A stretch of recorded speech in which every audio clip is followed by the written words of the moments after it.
So this topic of Islamic psychology, if I did an intro to psychology, people would probably not turn up and people will know what psychology is, right? But you put the word Islamic before it, it suddenly becomes very confusing to people.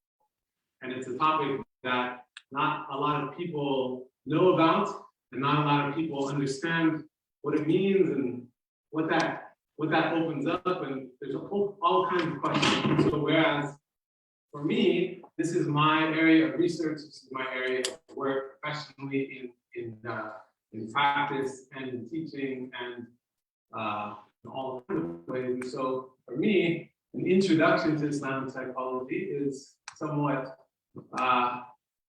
there's a lot more that I would like to be talking about, way beyond an introduction, but I often find myself giving introduction to Islamic psychology because this is a new idea for a lot of people, and it's something that is beginning to get a lot of interest, and a lot of people are curious about it, but there's also a lot of misinformation and sort of people coming at it from lots of different angles. So what I'm going to do is give you an idea, an introduction to sort of both the trajectory of the field and understanding that it is a field coming and emerging, but also to sort of sort out some of the semantics of what Islamic psychology means. Because even the word psychology, we think of the academic, secular field of psychology, which you could probably take a course in here at one of the colleges, and it would be very different than what I'm about to talk about.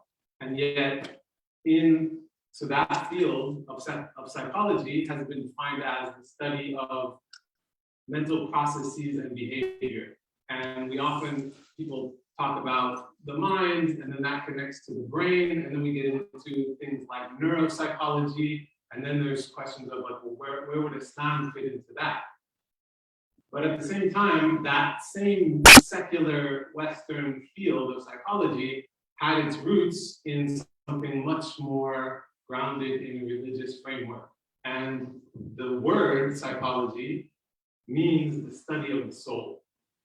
And so now what people understand of psychology, there is no soul at all in most of what you would learn about the study of the self and the thoughts and this notion of I think, therefore I am, and that is connected somehow to some processes in the brain.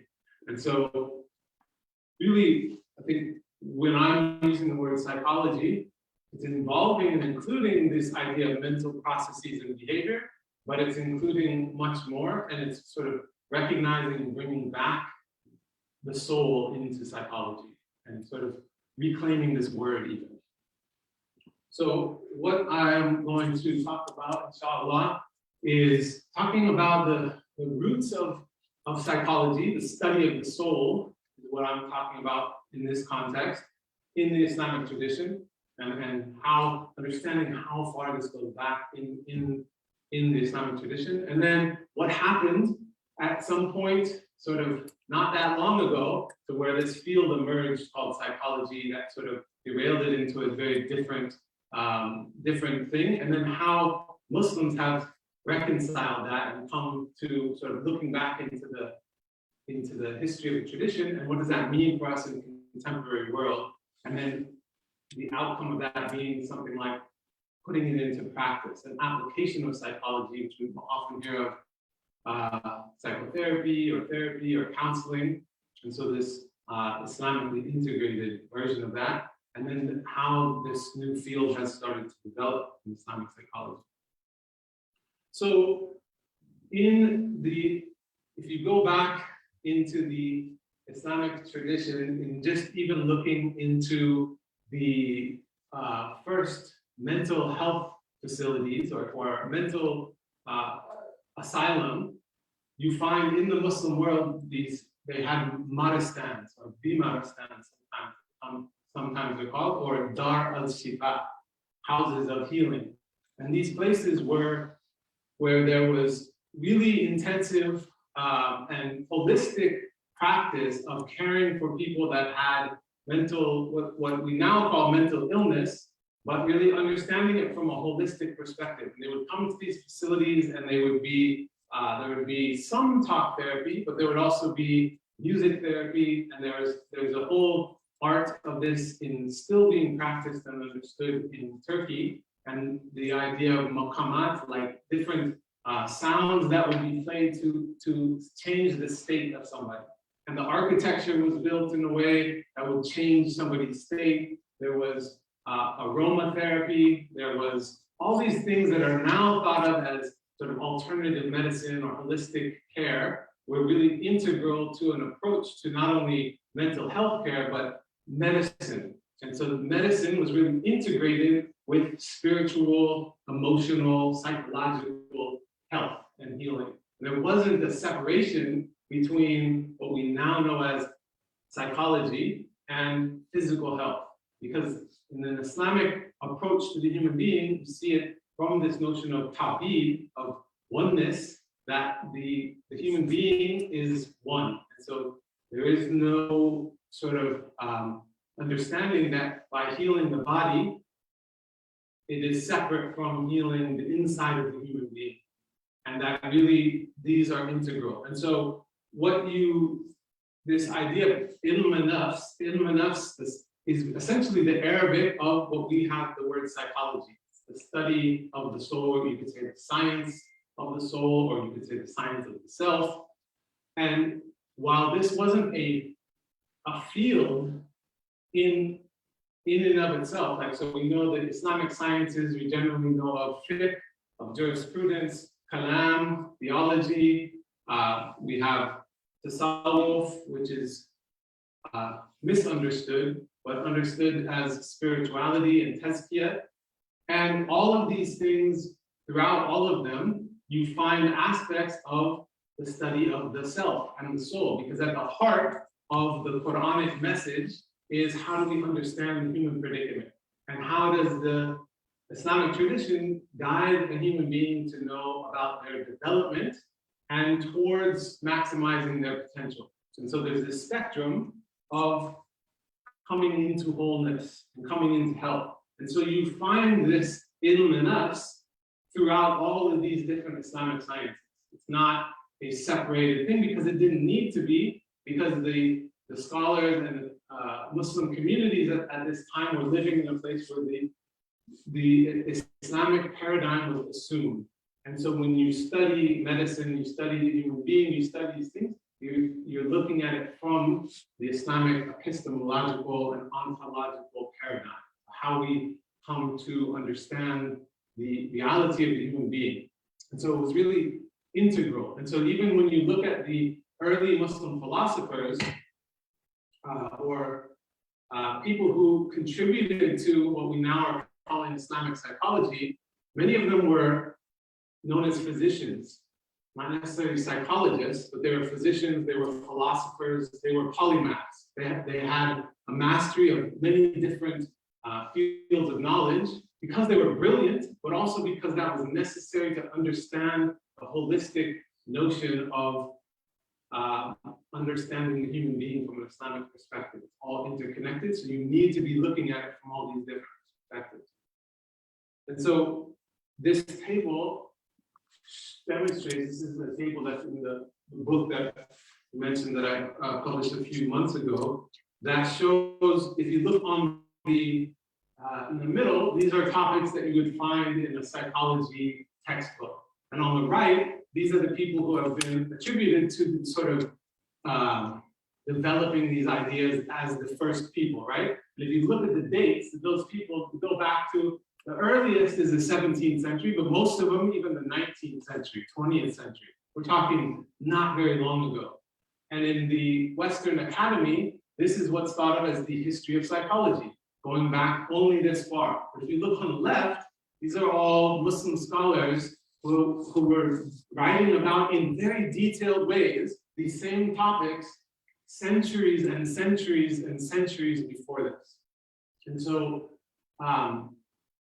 oftentimes I show this to people, and especially Muslims who feel sort of like, well, how do we not know this? I didn't know this.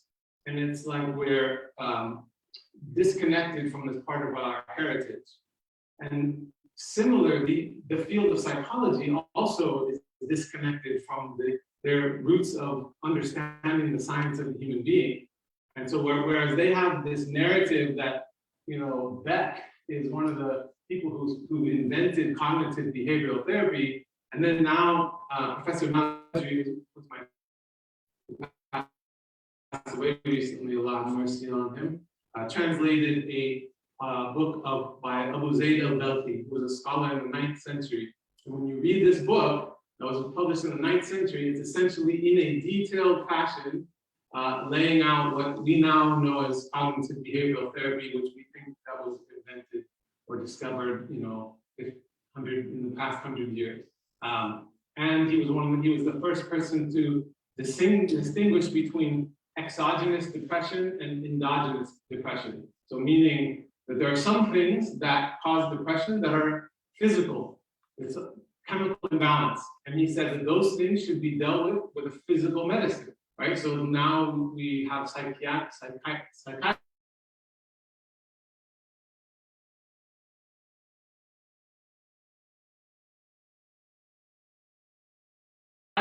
prescribing pharmaceuticals with natural remedies. But then it's like exogenous depression, something that is from life, dealing with trauma, having a sort of spiritual crisis, that can be dealt with through cognitive behavioral therapy, through suhba, through different ways of healing the heart and tazkiyah, right? But there's a distinguishing between what is biological and what is emotional and psychological, spiritual.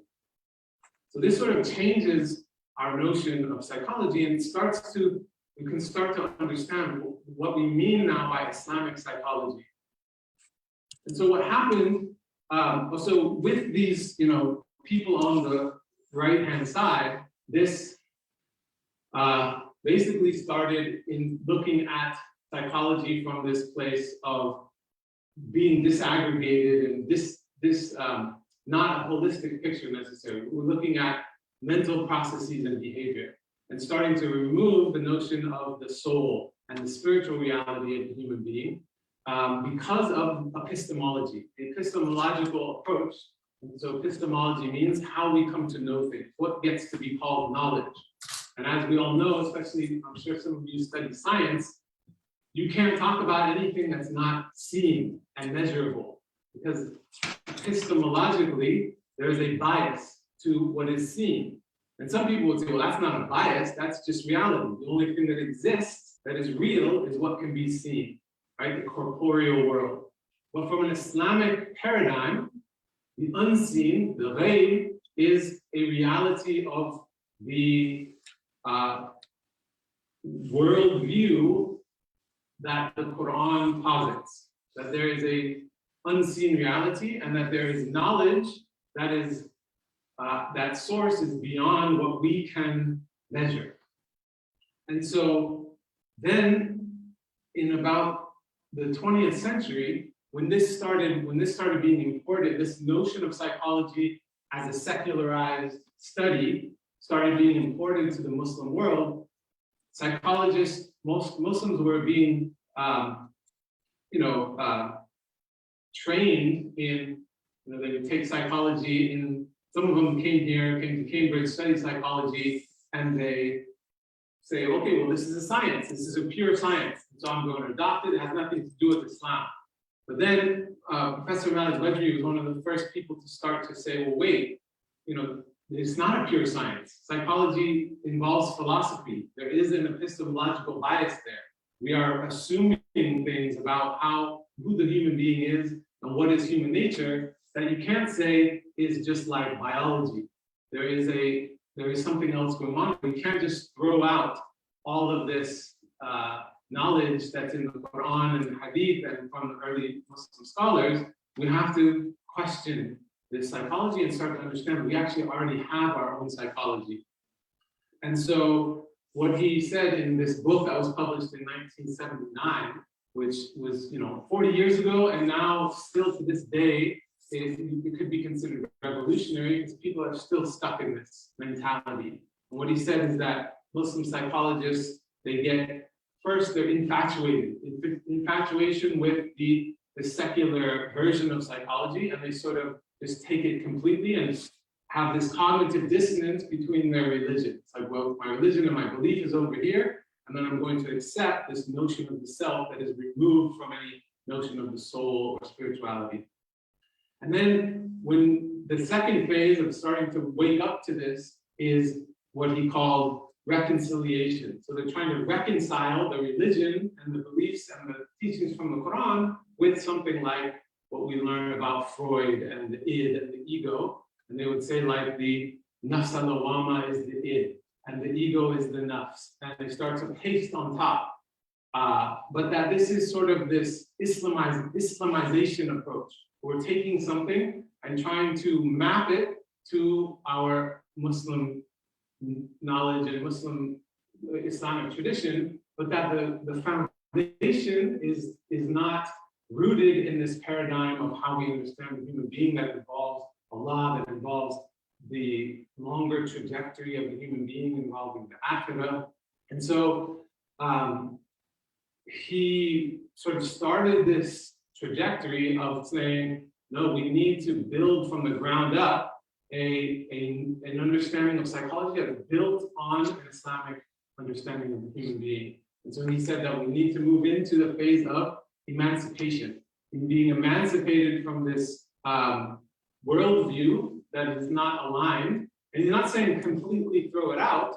He's saying that there's a lot of useful things that we learn from this Western study, but that it needs to be held up against the Furqan, against the Quran, against the Sunnah, to know what can be accepted and what needs to be sort of purified.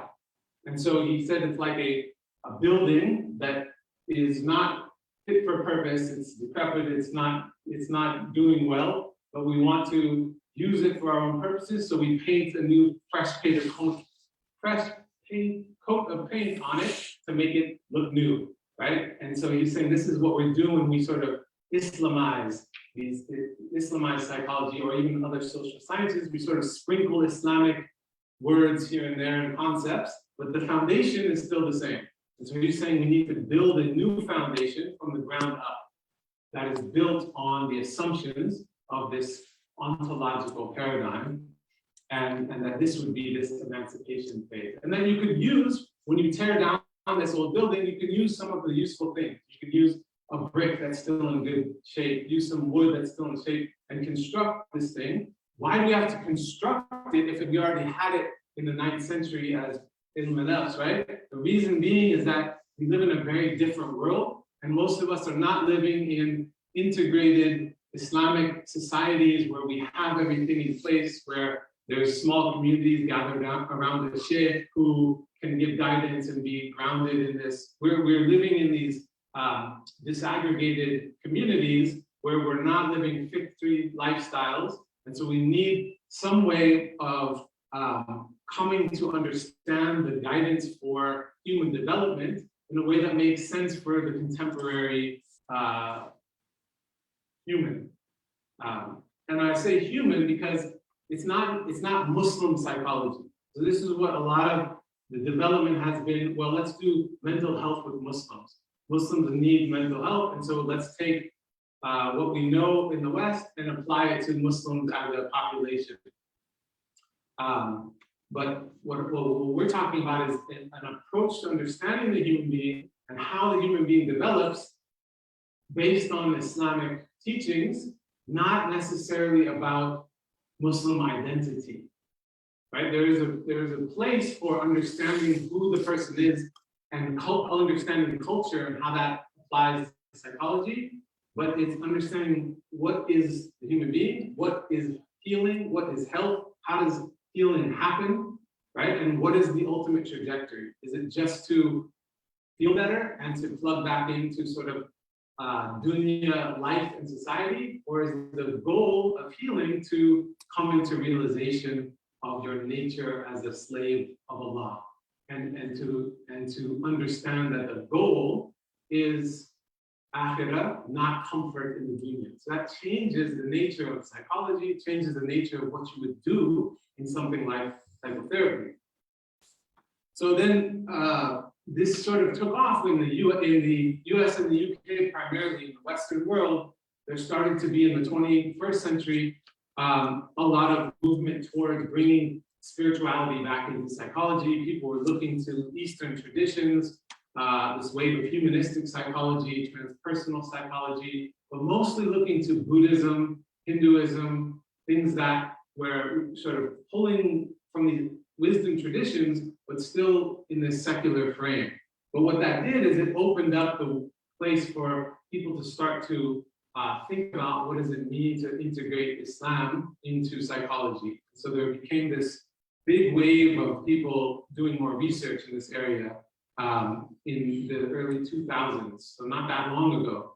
And then only just a few years ago, Professor Malik, before he passed away, started the International Association of Islamic Psychology. And there's been a lot of research booming since then to understand how do we develop this in a way that makes sense for today so that it can be applicable to people, not just some abstract theoretical knowledge, but how can it help the average person struggling with, depression and anxiety, but not necessarily just what people know as mental illness, but even just mental health, even that everybody deals with, right? Everybody needs to have some sort of guidance on how do I deal with the difficulties of life? How do I deal with the regular struggles of being a human in this world? And so this field has developed really, most of the work has done over the past 40 years. This was one of the books that I published, as I said, on the same day with my co-editor, Dr. Amber Hawk.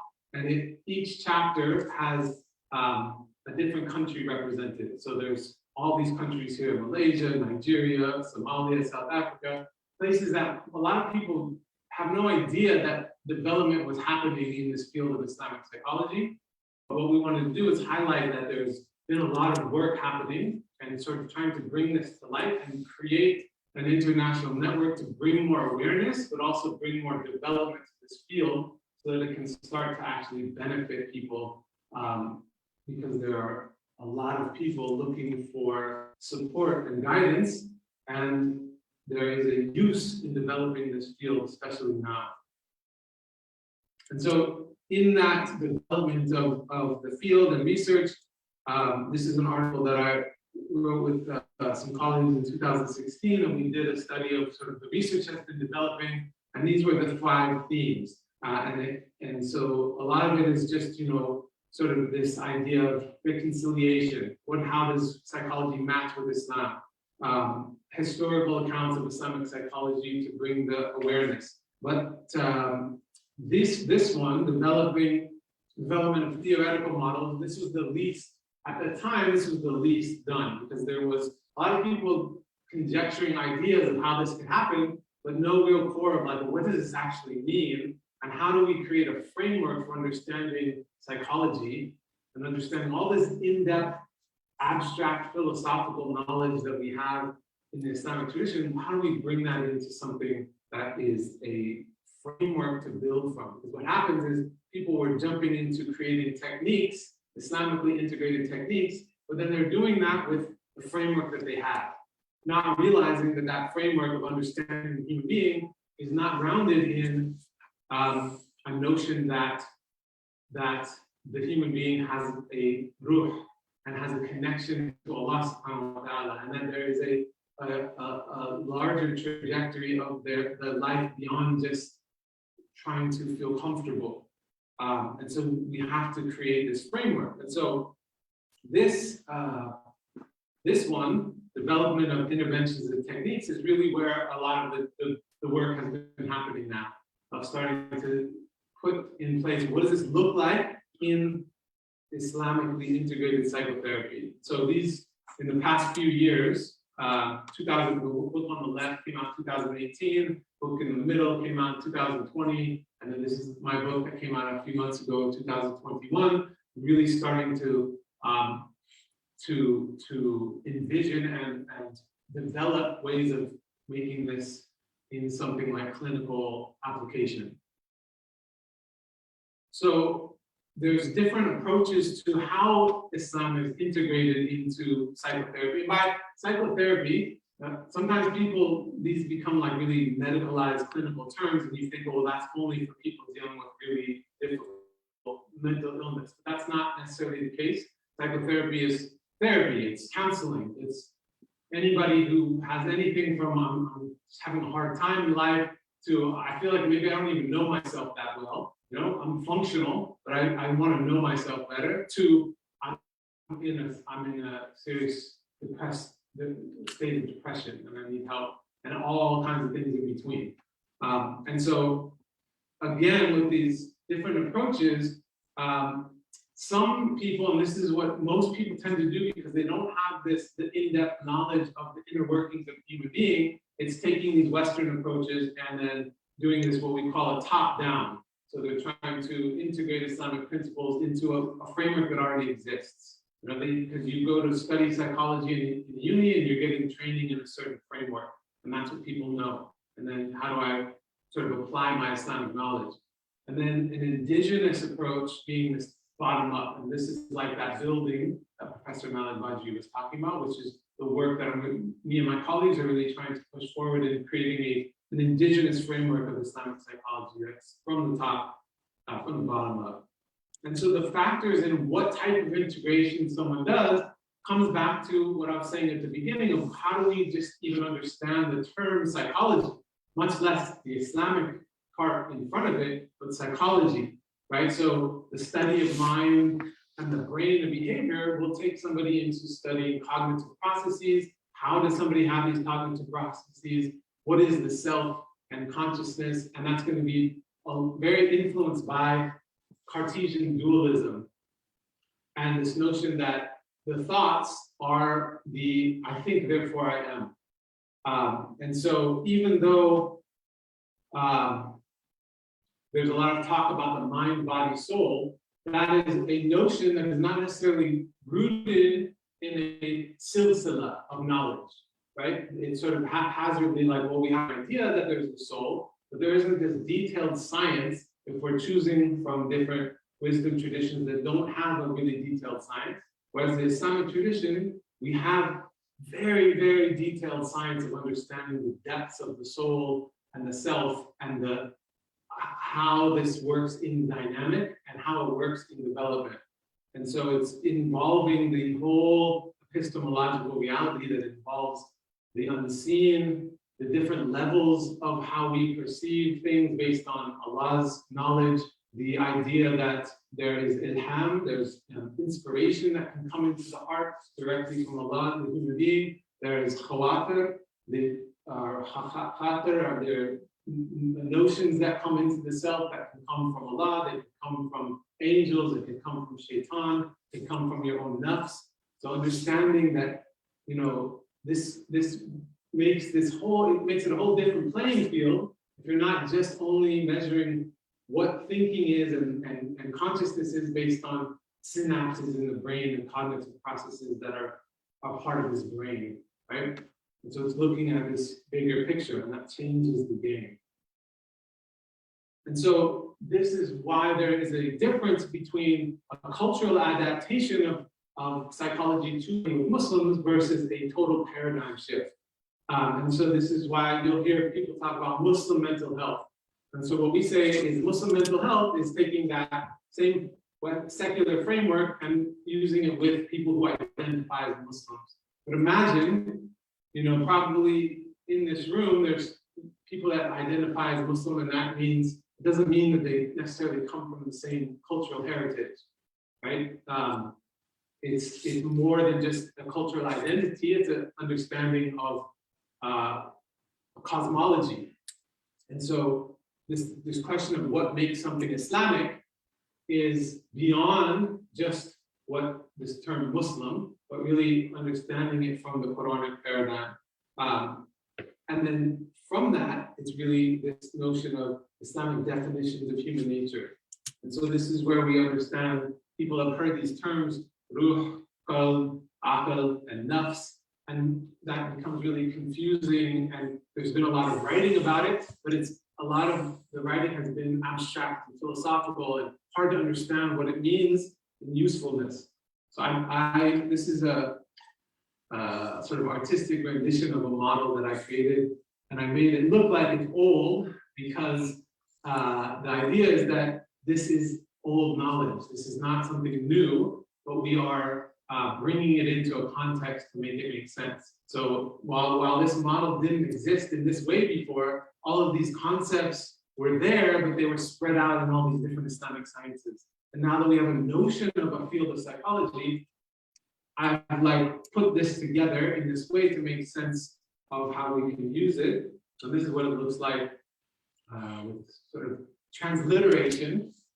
The reason I don't use translation is because the people tend to map on our understanding of things. People will say nafs is ego, but then you have all these connotations of Freud's definition of ego, which is not the same thing as nafs. Nafs is way different, more dynamic, and so it's really problematic to use English translations. So what I do is I use the Arabic, and I won't go into detail of this because that's a whole other lecture in and of itself.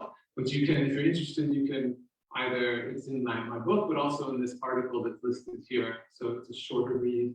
But essentially what this model does is it gives us a framework for understanding not only the human being and the human being's connection from this, before this life, right? So this alastu bi rabbikum, where we all witnessed Allah, and that's still part of us. That doesn't exist in the notion of self from a popular psychology, secular version, right? It's from when you were born until the present day.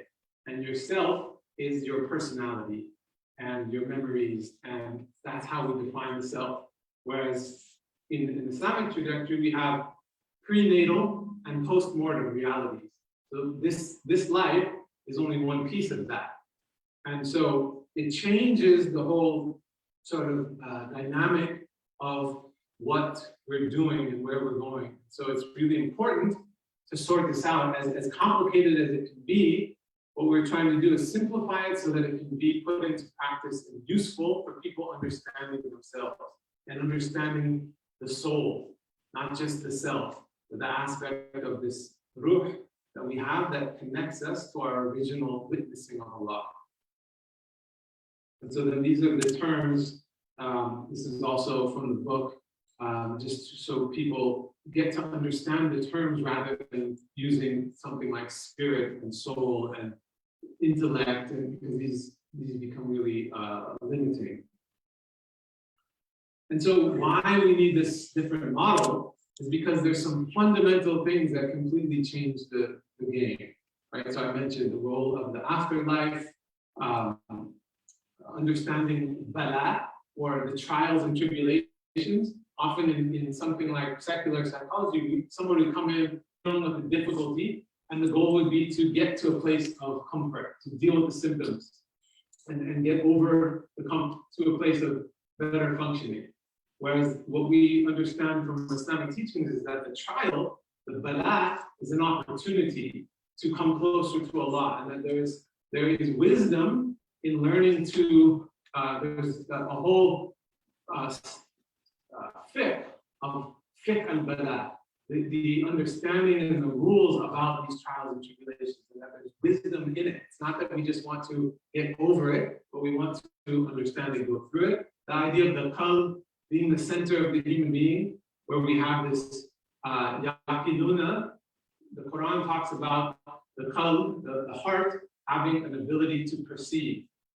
And that the aql is not just our rational intelligence, but this is an aspect of aql, but that the heart actually is where we can see things as they are. And so you have this, your heart, when it is purified, Allah talks about those who purify themselves are successful.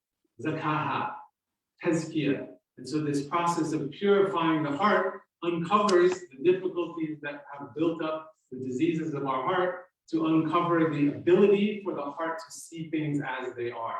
And so this is where we come into clarity and maximizing our potential. And so, and then obviously the ruh sort of changes the nature of what we're doing in psychology and the goal of submission. And then these are some other models that came out of my work. And this is talking about, so the first one was about understanding the anatomy of the soul. This is understanding the dynamics of what that means for actually healing and opening the heart to these things, and actually how do you use this in something like therapy. So again, if you want to learn more, you can read about it also in this article that's accessible, inshallah. And then this was a model, also another article that just came out a couple days ago,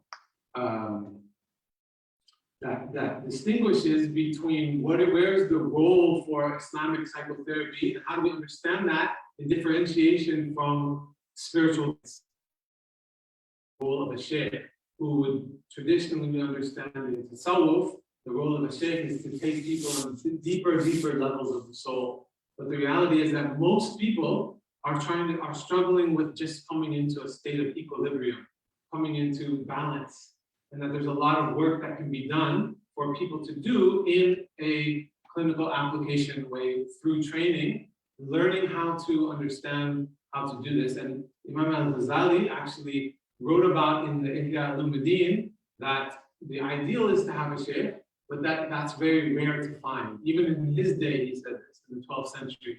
And so even more so now, he said, but there's a second path, that you should take a sound companion, and that this person should be trained and aware of the inner workings of the human being that can help guide you on a path as if you are traveling together like a khalil or a friend. And so this is the sort of notion of this idea of Islamic psychotherapist. But then that puts in the picture, it's not just something that you get training for to get a job, to get paid. It does put a larger weight on the shoulder of the therapist, whether you're dealing with the spiritual guidance of somebody and not avoiding the reality of the ruh in the human being. And so that means that the therapist needs to have knowledge of the Islamic sciences, but also has to be purifying their own heart. That there is it's not to the level of a sheikh, but to the level of understanding the inner workings of how do we struggle in ourselves, jihad al-nafs. And so then that becomes an ethical issue that it needs to come into understanding and defining. So this sort of is why this association was created, the International Association of Islamic Psychology, that's sort of creating a network of people developing this field throughout the world to develop these standards for practice. And it's not to say that everybody's doing it the same way, because there's, like we know, if anybody's studied Islamic sciences, there is always differences of opinion. And you could easily say there is Islamic psychologies and not just one Islamic psychology. However, there are agreements. There is a paradigm of how we understand psychology in Islam, but there are different approaches to it. And so underneath this umbrella, it's having people, making sure that people are grounded in the knowledge of the soul from the Quran and Sunnah, and that it's connected to the ulama, so that people aren't sort of off on their own outside of the fold of Islam, coming up with ad hoc ideas on their own, but that it's grounded in the Islamic tradition. And so then we've now developed a pathway for people to get certified in this so that they can actually be certified practitioners. And at this point, that means people would have their own sort of training in some other secular pathway, whether it's a medical doctor, a counselor, a psychotherapist, a psychologist, a chaplain, pastoral care worker, anything where people are working with people. There's lots of different titles, and then they can get certified in Islamic psychology in practice, and they go through supervision, and then they get sort of like an ijaza from a board of senior fellows. And this training program is currently, there's 3 places. We at Cambridge Muslim College here in Cambridge, we have a program, a diploma in Islamic psychology that we started this year. We have 30 students. It's an online program, people from all over the world, with all these different titles that I said. Some of them are chaplains, some of them are doctors, some of them are scholars, and then we have clinical training that we offer in summer, and people can get certified. So that's it. If people want to find out more, you're interested in Islamic psychology, you can visit this website, islamic-psychology.org, and there's, you click on publications and articles, there's a whole list of reading, so you have plenty of reading if you're interested. So Jazakallah khair, thank you for your attention, and I'm happy to take questions. All right.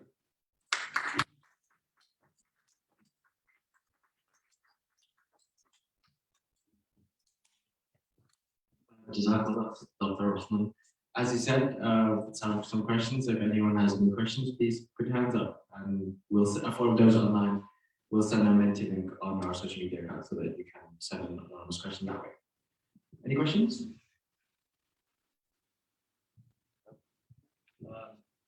Thank you. My question, I think there's kind of like a trend where self-help and self-help books, kind of feeling that the kind of gap that the Western world is struggling with, and it sounds like this kind of model removes the gap from the ground up. And I think the idea that in self-help, or self, you have certain methods.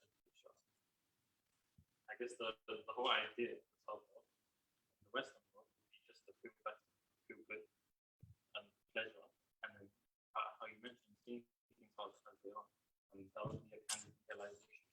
And then in this process, how would you integrate kind of methods which aren't necessarily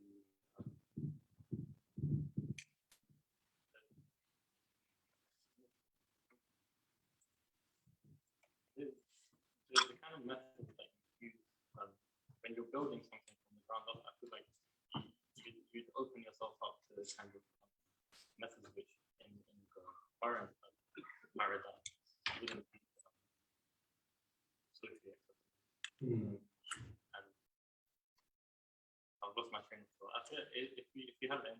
So is it like you're asking about how the non-Muslim world in self-help and would perceive and be open to an Islamic approach? Yeah, and I think that obviously you have the Islamic morality and then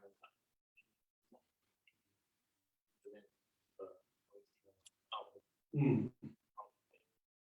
So like, so you're saying the depths of like what a Muslim believes from a standpoint of Aqidah is going to be much deeper and very specific to that outlook than somebody who may be approaching it just from, I want to feel better, and may not be Muslim.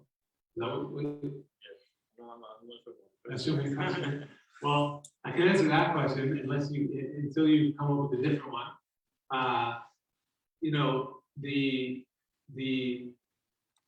Right now, there's a lot of people, if you go into the self-help section of any bookstore, it's large. First of all, it's the largest section in the bookstore. It's like rows and rows and rows and rows. And I'd say 85% of those books are pulling from Buddhism. But 95% of the people buying those books are not Buddhists, and they don't intend to be Buddhists. And what they're finding there is an accessible way of understanding how can I find more connection and maybe even find more peace in myself without having to deal with the Aqidah, right? Or maybe people consider dogma. And a lot of Muslims say, well, this can't be for non-Muslims because it's Islam and it's a religion and it's only for Muslims. But the reality is that there is a spectrum of how deep you can go. Like everything is based on where the level that somebody is at and the level of where their perception is. And so if you are Muslim and if you're a believer and you're on that side of buying in, then you can go deeper and deeper into this. The rabbit hole goes as deep as you want to go in terms of development, right? But for people who are sort of just looking for something first, there's still a lot to be benefited from the Islamic tradition that is beyond, I would say even light years beyond what Buddhism has to offer. Because there is a detailed understanding of how this all gets put into place. And so I do think that there's room for people to benefit from it. And maybe that's like an aspect of dawah that brings people in, like a net to understand the beauty of Islam. And maybe they don't become Muslim, but they benefit from it. Maybe they get closer to their version of God. And so then that's still a better outcome than people being disconnected. Everyone's looking for connection, right? And I would say that still applies even to people who identify as Muslim. You know, just because you are carrying a card that says I'm Muslim, like it's a club, doesn't mean that you're in a state of Islam. You know, a Muslim is somebody who is in Islam, has submitted their soul, and because of submitting their soul to Allah specifically, they experience a state of peace. And there's a lot of people who call themselves Muslims who have not yet experienced being in a state of Islam. So there's still a lot of learning and experiential learning that needs to happen for people discovering these tools and What question? Give him the mic.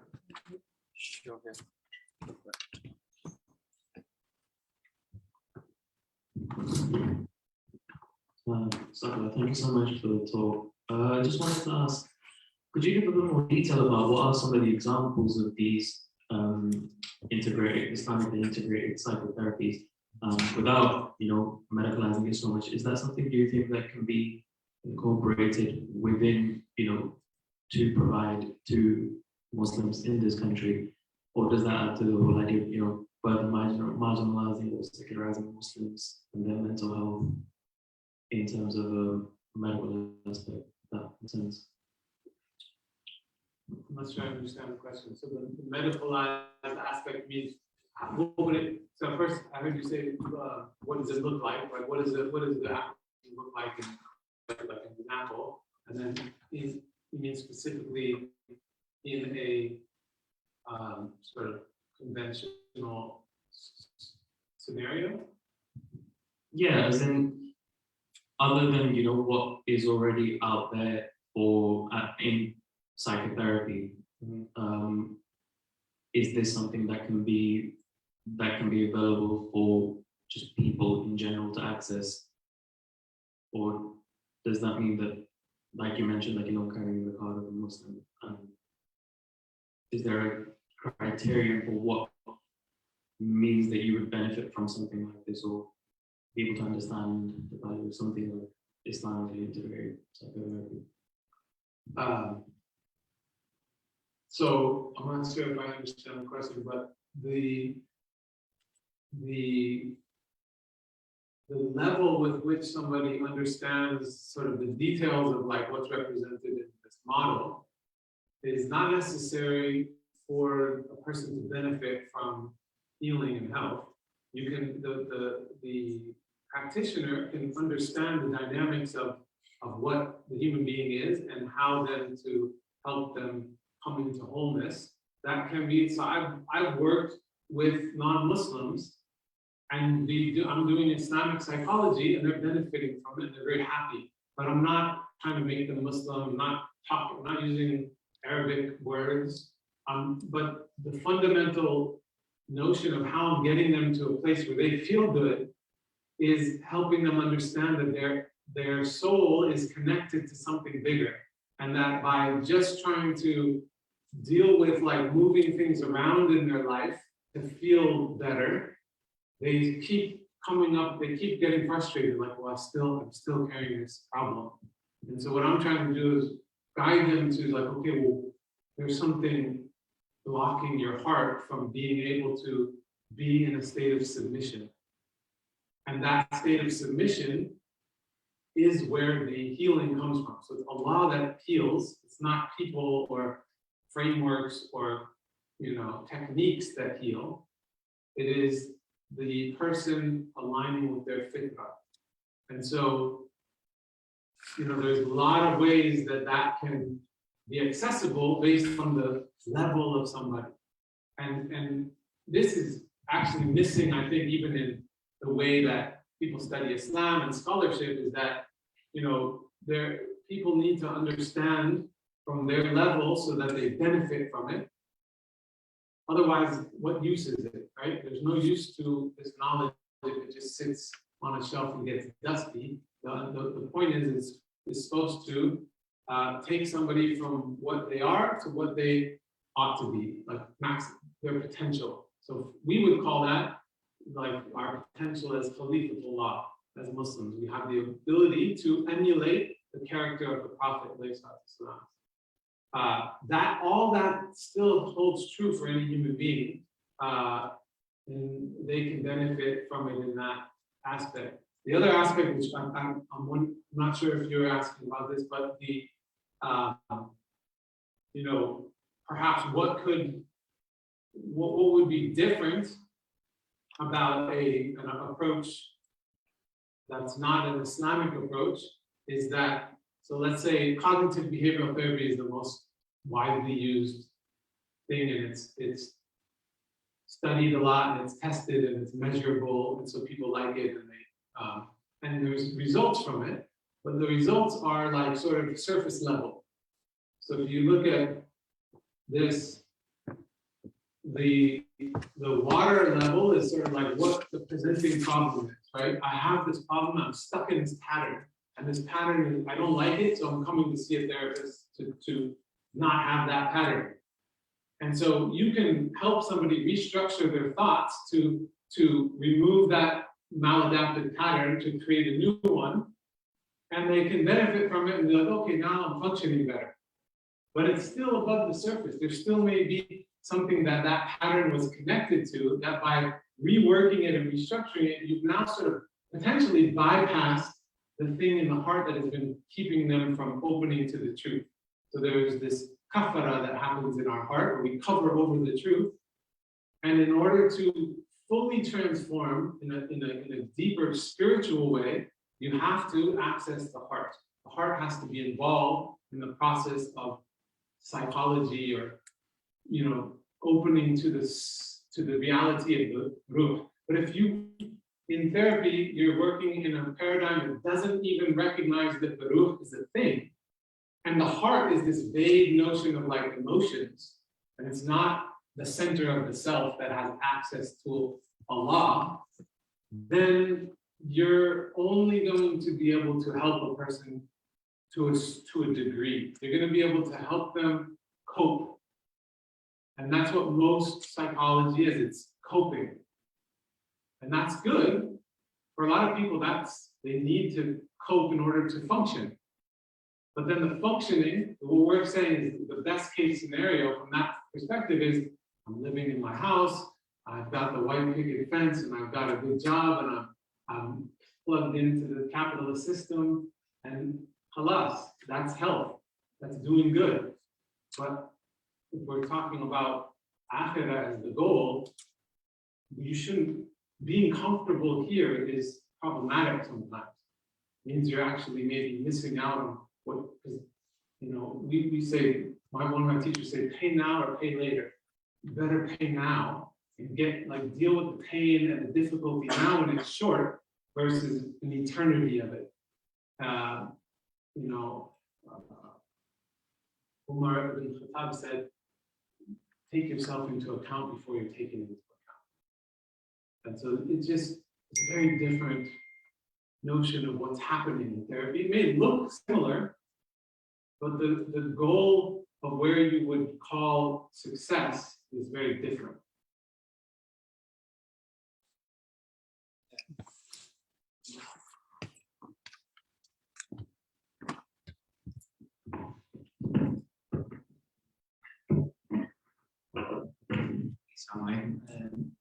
My question is actually the application of psychotherapy and some confliction with traditional Muslim values. So I had this discussion before with a friend, and I understand that lots of Western psychology encourages you to accept things and talk about them, but then we have an Islamic satr, so sealing about things away.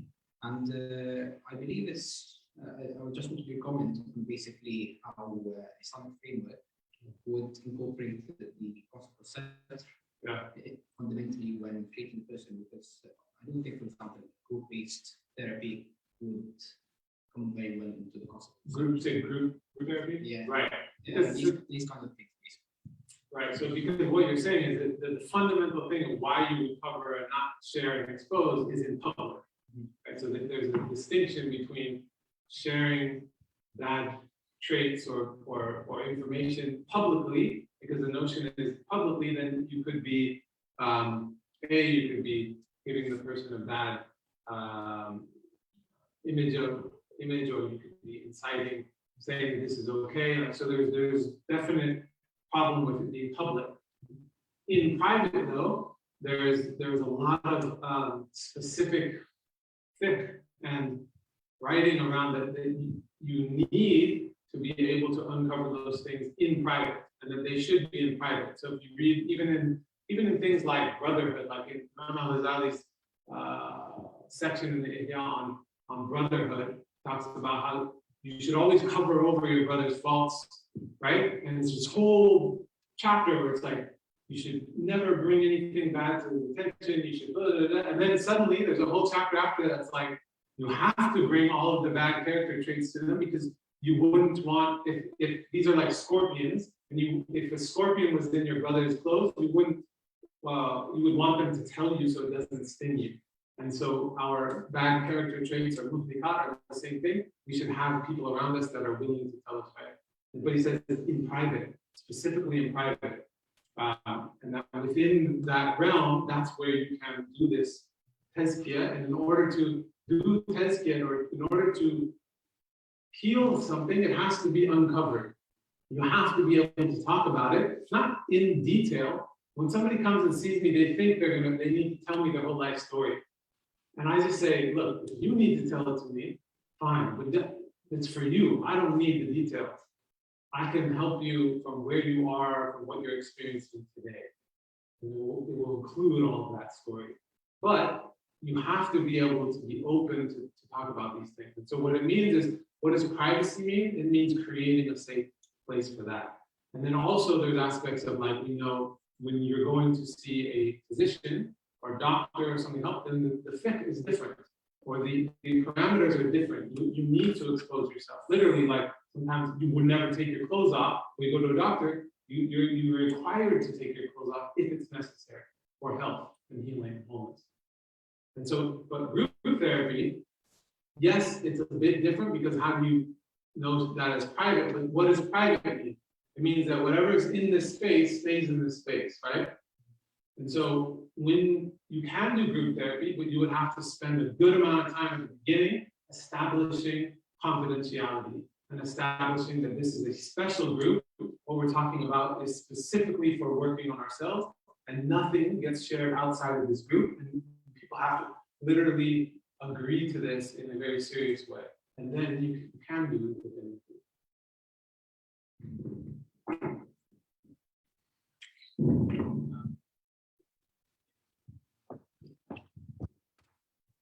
We got time for one more question. Okay. I'll just talk. So you talked about like endogenous and exogenous depression. From your practice, say like for again generic condition like depression, where do you think the sort of antidepressant or medication restarts, and where does the psychotherapy end, or is it hand in hand? A great question. It's a problem, because where it, like, so what I'll say off the bat is that majority of cases of depression are exogenous, meaning it's not a chemical thing, not right. There are totally chemical imbalances, but there are a minority of cases. When you look at it statistics-wise, how you determine that is there's a pathway for how to determine that in the Islamic framework, and Abu Zayd al-Balkhi talked about it, is that when you're dealing with when you determine that it is exogenous, that is endogenous, you would still do, you wouldn't do the cognitive strategies, but you would still do suhbah. You would still be in this client, this brotherhood relationship where there's this open heart and there's this support, right? And so you're constantly doing that. And then so you're doing both at the same time. Whereas now we have this model where you go to a psychiatrist, and most psychiatrists don't do any talking, don't do any like suhbah, it's medication management. And they're in the first line is, I'm going to write a prescription. Why? Because first of all, people are, they're more, us human beings are more inclined to cover over what we want to do, what's going on, rather than face it. And we're all in this medical model of let me just take a pill. And very much similar, let me just make a dua. Let me just have the dua from the sheikh so I can get over the thing, right? Get back to comfort. And that's spiritual bypassing. And in the same way, bypassing the work that you need to do by taking the pill. And so it's, I don't want to do it myself, so please just give me the pill. But also, okay, I'll happily give you the pill because these pharmaceutical companies are giving me millions of pounds to do that. And so it's a huge problem. And so the first line of defense is the pill, even without even really a detailed assessment of whether it's should be, because it's not a science. If you know anything about psychiatry, most of those drugs, and I'm not saying that people shouldn't use these medications when needed. They are useful. There's shifa in them, In Sha Allah. Allah created everything, right? We have to use these things, but we have to be careful about when, and not to fall into this other model where it's just trying to bypass the problem. And so, you know, this is why if people are going to be prescribing medication, it shouldn't be in isolation. It should be also dealing with this other aspect so that you can decipher which one is really necessary. And really, that should be only in the cases where it's necessary. And also what I was saying is that the way that they do it is really haphazard. It's sort of like, here, try this. Because this is the new popular one, and we just got a whole free shipment, and if we give it to you, we're going to get paid. So try this. And then they come back a week later, I couldn't sleep. Oh, okay, let's try this dosage. And then, oh, now I'm sleeping all the time. Okay, let's decrease it. You know, it's like a Russian roulette. Do we have time for more? Yeah, I'm just kind of what you're describing. In my head, aligns with that. And they very much had this idea that, you know, they're giving that kind of medication, what will the idea of what type of healing are we kind of aiming for? Have you kind of read into any other alternative models that have been in the psychiatric world? If so, what was perhaps? Yeah, like you mean in the sort of secular world of yeah, I think there's more and more people embracing a holistic approach. And I think this is a huge, there's a popular push, but it's always going to get pushed back by the science, like the ideology of science, you know, like the religion of science. You know, there is a sort of momentum to that, and so there are alternatives. My personal belief is that we, like I said, we need to use these medications that have been developed, because I've been in cases where the person needed it and benefited from it. But what it did is it helped them get to a place to come into equilibrium so that they can then do what? Do the work. They still didn't need to do the work on themselves. It's not, and so the model of a different approach needs to not be like polarized. It's not a binary. It's not like anti-psychiatry or anti-pharmaceutical. It should be pro-health and pro-wholeness and pro just reason. and you know, and then also like not neglecting the power of natural medicine. Like there's this whole, we you have Tib and Nawawi, like there's prophetic medicine. It's not as developed as, it's not as known specifically all of what the Prophet ﷺ did, but there is a lot of work in like Imam Tib where it was incorporated with Islamic medicine and all these, there's a lot, for every, Prophet said for every ailment there's a cure. And so I think that's the approach that's needed, is just to look at everything and not be so divisive and disaggregated and sectioned off. And then also not distinguishing, I think, between physical medicine and this medicalized approach and spirituality and psychology. It has to be understood as integral. Sorry if I didn't answer your question. Yeah, I think we're gonna have to end it there. Okay. Jazakallah, Dr. Rothman, for coming here, teaching us on this topic. That's interesting, but also really, really important. Thank you guys for coming. There's about, I think, 50 of you here and a couple more online. So thank you guys, and hopefully I'll see you in the next CUISoc event. Thank you.